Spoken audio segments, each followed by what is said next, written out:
السلام علیکم، welcome to our channel Bia اور مالا۔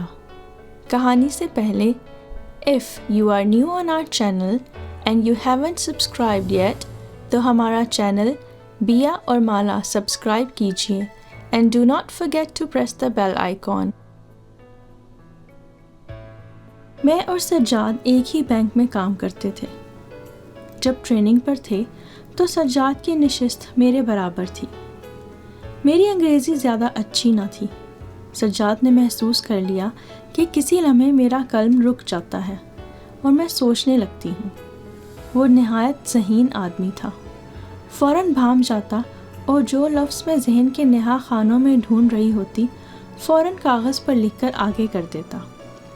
اس امتحان میں سجاد نے میری کافی مدد کی۔ میں اس کی ازحد مشکور ہو گئی۔ ٹریننگ ختم ہو گئی، ہم اپنے آفس میں لوٹ آئے۔ ہماری تعیناتی ایک فلور پر ہوئی۔ میری سیٹ عین اس کی سیٹ کے سامنے تھی۔ میں ایک سیدھی سادی، پاکیزہ خیال اور سادہ لو لڑکی تھی۔ فیشن کی الف بے نہ جانتی تھی۔ ڈیوٹی کے اوقات میں سارا دن سر پر دوپٹہ اوڑے رہتی، کبھی بھی چست لباس نہ پہنتی تھی۔ میک اپ کا دور کا بھی واسطہ نہ تھا۔ دور جدید میں جہاں چمکتی دمکتی لڑکیاں کھٹ کھٹ کرتی آتی، میں پاؤں میں سادہ چپل ڈالے خاموشی سے اپنی کرسی پر آ کر بیٹھ جاتی، سر جھکائے تمام وقت کام کرتی رہتی، کسی سے بات نہ کرتی اور نہ ہی کینٹین پر فالتو وقت گزارنے جاتی۔ پرس میں بسکٹ یا گھر سے سینڈوچ بنا کر لاتی اور اسی پر گزارا کر لیا کرتی تھی۔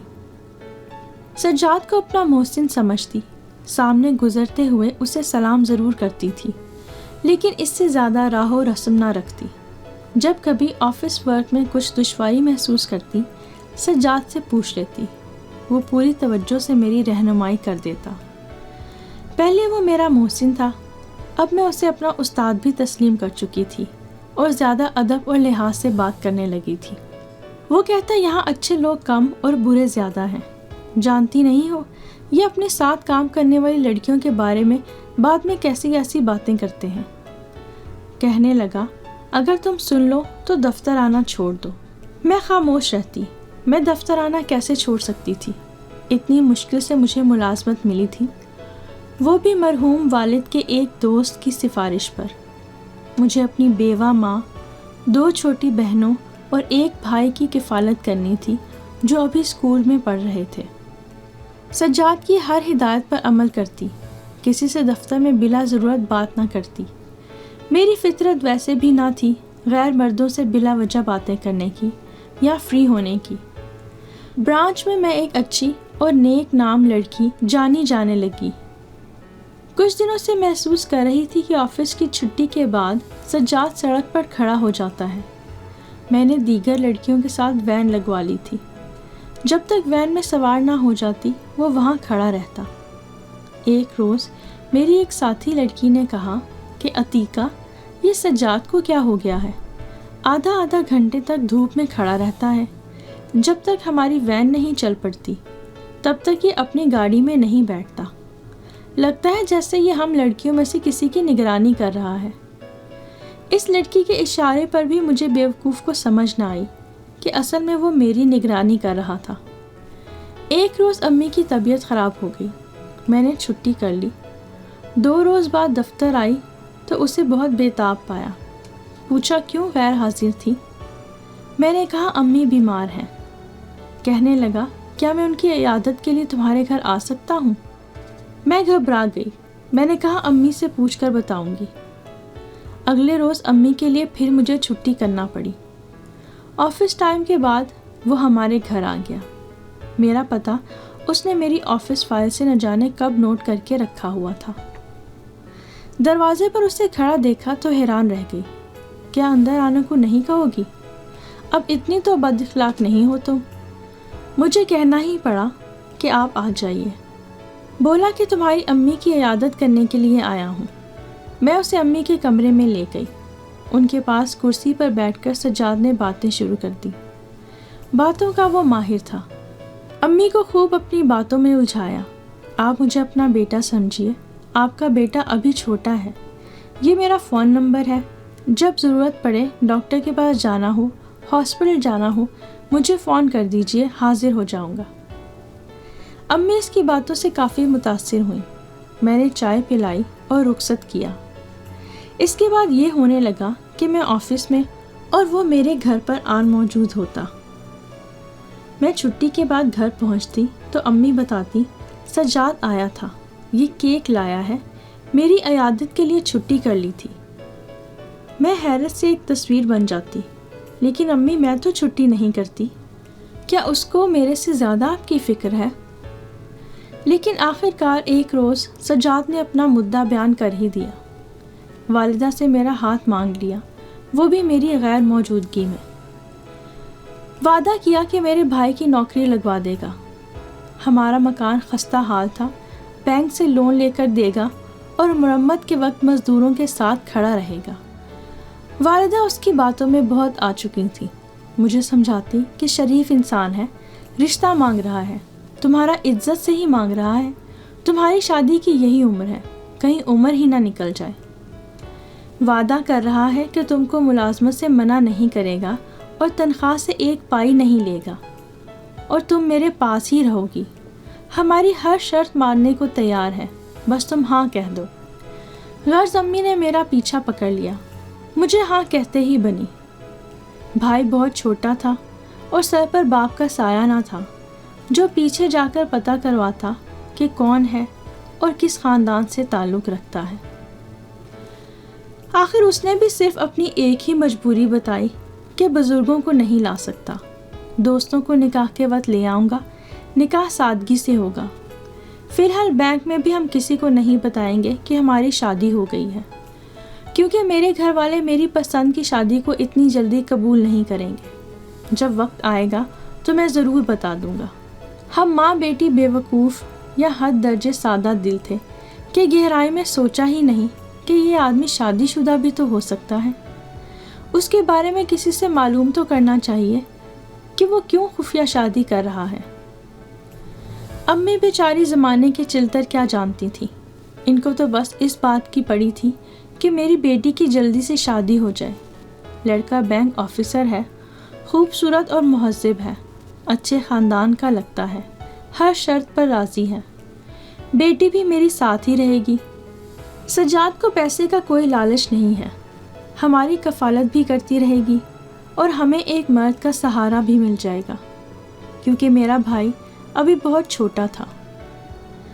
آخر امی کے گھر پر نکاح خواں اور اپنے 4 دوستوں کو سجاد لے آیا اور اس کا مجھ سے سادگی سے نکاح ہو گیا۔ وقت گزرتا رہا، میں شادی شدہ ہو گئی۔ سجاد اس شادی سے بہت خوش تھا اور ہر وقت ایک ہی بات کہتا کہ میں کبھی سوچ بھی نہیں سکتا تھا کہ تم جیسی شریف اور خوبصورت لڑکی میری بیوی بن سکتی ہے۔ میں بھی اس کو پا کر خوش تھی، میری ماں کو ایک بیٹے جیسا سہارا مل گیا تھا۔ سجاد نے مجھے ماں سے جدا نہ کیا، میں نے اپنی بہنوں کی شادیاں کی جس میں اس نے میرا ساتھ دیا، بھائی کو پڑھایا لکھایا، اس کو بھی نوکری لگوا دی۔ وقت گزرتا رہا اور ہمارے ہاں کوئی اولاد نہ ہوئی۔ یہ راز امی کی وفات کے بعد کھلا کہ سجاد پہلے سے شادی شدہ تھا اور 5 بچوں کا باپ تھا۔ اس نے مجھے کہا کہ وہ مجھے عمر بھر اپنے ماں باپ کے گھر نہیں لے جا سکتا، شادی کو بھی ساری زندگی خفیہ رکھنا پڑے گا۔ اس نے مجھ سے کہا کہ میں اپنے شناختی کارڈ پر کبھی بھی مسز سجاد نہیں لکھوا سکتی، کیونکہ اگر ایسا ہوا تو اس کی پہلی بیوی اس کا بہت برا حشر کرے گی۔ اس نے مجھ سے کہا کہ تم ہمیشہ اپنی ماں کے گھر پر ہی رہو گی، میں تم سے ملنے آتا رہوں گا، لیکن میں نے تمہاری ساری ذمہ داریوں میں تمہارا ساتھ دیا، اب تم پہ کوئی ذمہ داری نہیں ہے، اس لیے تمہیں میری ذمہ داریوں میں میرا ہاتھ بٹانا ہوگا۔ اس کے 5 بچوں کی فیس اس پہ کافی بھاری تھی، کیونکہ وہ ان کو اچھے تعلیمی اداروں میں پڑھا رہا تھا۔ اس نے کہا کہ اگر میرے 2 بچوں کی فیس تم دے دو اور اپنا خرچہ بھی خود اٹھا لو اور یہیں رہتی رہو تو مجھے کوئی اعتراض نہیں ہے، میں ساری زندگی تمہیں اپنے نکاح میں رکھوں گا، ورنہ آزادی کا پروانہ لو اور جا سکتی ہو۔ اس گھاگ شخص نے کتنی دور کی سوچی تھی اور کیا زبردست منصوبہ بندی کی تھی۔ اس کے اس انکشاف پر میری زمین آسمان اور آسمان زمین بن گئی۔ مجھے اس قدر صدمہ ہوا کہ اس نے کتنے سالوں مجھے دھوکے میں رکھا، مجھ سے جھوٹ بولتا رہا، اور اب حقیقت آشکار کی بھی ہے تو آزادی کا پروانہ دینے میں ذرا بھی ہچکچاہٹ محسوس نہیں کر رہا۔ میں ایک شریف لڑکی تھی جس کے آگے پیچھے کوئی بھی نہ تھا۔ ہمارے خاندان میں کبھی کسی لڑکی نے طلاق نہیں لی تھی۔ طلاق لے کر کرتی بھی کیا؟ اس نے اولاد بھی پیدا نہ کی تھی کہ میری اولاد ہے اور اگر تم سے اولاد ہو گئی تو اپنے خاندان والوں اور بچوں پر ظاہر نہیں کر سکوں گا۔ جب تمہیں بیوی ہی ظاہر نہیں کر سکتا تو اولاد تم سے کیسے پیدا کر سکتا ہوں؟ جب اس کی یہ بات سنی تو دل پر ایک گھونسا سا لگا تھا۔ میں نے خاموشی اختیار کر لی۔ جیسی زندگی مجھے ملی میں نے اسے قبول کر لیا، اپنا اور اس کے بچوں کا خرچہ اٹھانے لگی۔ سجاد کے تمام لڑکے پڑھ لکھ کر اعلیٰ عہدوں پر فائز ہو گئے۔ آخر ان کی شادیاں ہو گئیں۔ وہ اپنے بیوی بچوں اور پوتے پوتیوں میں گم ہو گیا۔ پہلے کبھی کبھی ملنے آتا تھا، آہستہ آہستہ یہ بات بھی ختم ہو گئی۔ میرا چھوٹا بھائی کب سے امریکہ جا چکا تھا، بہنوں کی شادیاں ہو چکی تھیں اور وہ اپنے گھر میں خوش تھی۔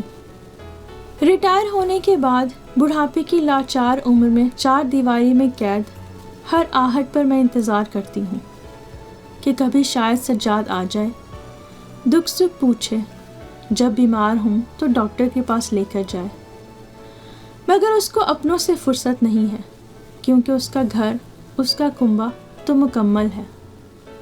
چھوٹی بہنیں کبھی کبھی ملنے آ جاتی ہیں تو مجھے لگتا ہے کہ میں زندہ ہوں، ورنہ ایسا محسوس ہوتا ہے کہ ساری زندگی ایک خواب اور دھوکہ تھی۔ میں زندہ تو ہوں لیکن بالکل اس طرح جیسے جیتے جی مر چکی ہوں۔ ہاں، دل میں ایک تسلی اور سکون ضرور ہے کہ میری ماں اس دنیا سے جب گئی تو مجھ سے خوش تھی اور میں نے اپنے بہن بھائیوں کو باپ بن کر پالا۔ یقیناً اللہ میری اس نیکی کو ضرور قبول کرے گا اور آخرت میں مجھے اس دنیا کی طرح تنہا نہیں رہنے دے گا۔